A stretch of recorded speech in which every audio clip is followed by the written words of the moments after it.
All right, let's just jump right in. You've probably noticed that analog film is having a huge moment right now.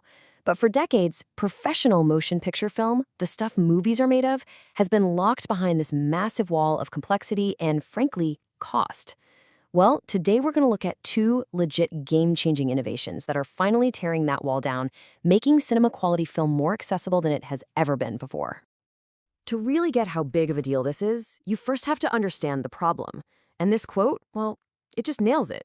For years, the very heart of processing motion film was a literal nightmare.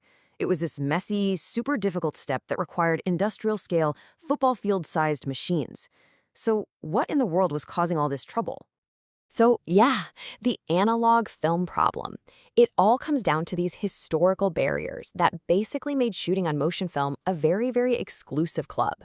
We're talking about really specific chemical processes and physical challenges that kept it firmly in the hands of big studios and these huge professional labs.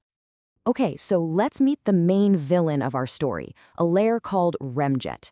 Now, this black coating on the back of the film, it's actually crucial. It's the thing that stops light from bouncing all over the place inside the film and creating those ugly halos around bright lights. So it does its job perfectly, but, and this is a huge but, you have to get it off. And that is where the nightmare begins. See, getting rid of this stuff isn't just a simple rinse. Oh no, it's a multi-stage assault. First, you have a chemical pre-bath. Then you have to physically scrub the film. After that, multiple, super precise rinses. And the whole time, you are running this constant, high risk of scratching your precious film or contaminating all your chemistry with this black gunk, which could ruin the entire batch. It's stressful stuff. So what you end up with is what we're calling the analog wall. You've got this tricky Remjet layer, plus the specialized ECN-2 process, which demands a rock-solid, precise temperature of 41 degrees Celsius. Put it all together, and you needed giant, expensive machines to pull it off. This created just massive financial and logistical barriers for pretty much everyone, from indie filmmakers to photographers who just wanted to experiment. But what if you could just make the problem disappear? So now let's talk about our first hero in this story, a fundamental change from Kodak. You can think of this as the software update. They didn't just tweak the process, they went and changed the film itself. And here it is. This is the breakthrough. The old way? You had that Remjet layer and the difficult ECN-2 process. The new Kodak AHU film? No Remjet. Gone. And the crucial part is, it can be developed using the standard C41 process that pretty much every photo lab in the world already uses. This is a massive shift. So what is this magic? Well, it's called AHU, which stands for anti-halation undercoat.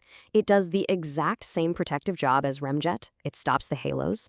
But here's the absolutely genius part. It's designed to simply dissolve and wash away during a normal stage of development. The problem isn't just solved, it's elegantly erased from existence. I mean, just look at the difference here. The risk of damaging your film, it drops from high to practically zero. And there's even a little bonus feature thrown in. The new film is anti-static, which means less dust, and that means noticeably cleaner scans right out of the gate.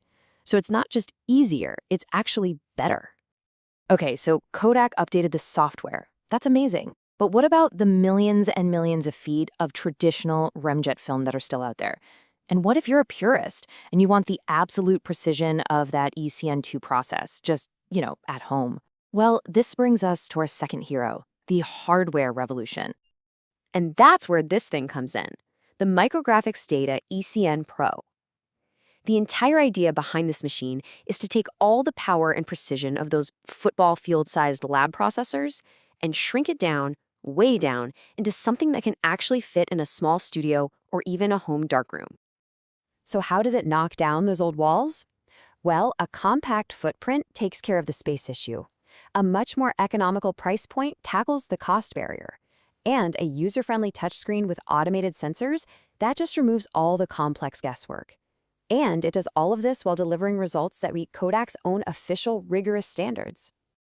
What's really smart is that the company didn't just bet on one horse. They actually developed two different versions. You've got the ECN-PRO for all that traditional Remjet film, and then you have the ECN-PRO2, which is a streamlined version specifically for the new Remjet-free films. It's a total hardware solution for both the past and the future of motion film. Okay, so let's put this all together. We've got a new, easy-to-process film on one side and a new, accessible processor on the other. So what happens when this software and this hardware revolution finally combine? You get a whole new era of creative freedom. And you want to talk about impact? Just look at the cost. I mean, this is staggering. Sending a roll to a pro lab might set you back around 20 bucks. With the new hardware at home, that cost plummets to about $3.60. But get this, processing the new AHU film at home with standard C41 chemistry, it's just over $1. $1 per roll. The financial barrier hasn't just been lowered, it's been absolutely shattered. So, who gets to play with motion film now? The short answer? Pretty much everyone.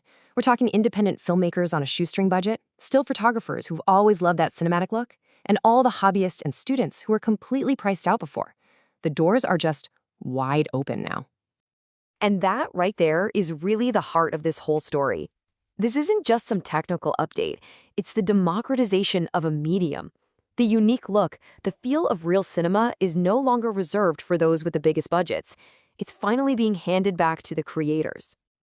So what does all this actually mean for you, the creator? Well, it means you have way more control over your final image. It means you can experiment and try new things without risking a ton of money.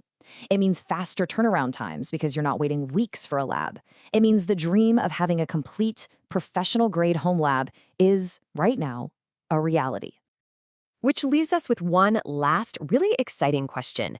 For decades, a certain kind of visual storytelling was limited by access and by cost. But now that those barriers are falling, now that these powerful tools are in the hands of more people from more diverse backgrounds, what new stories are we about to see?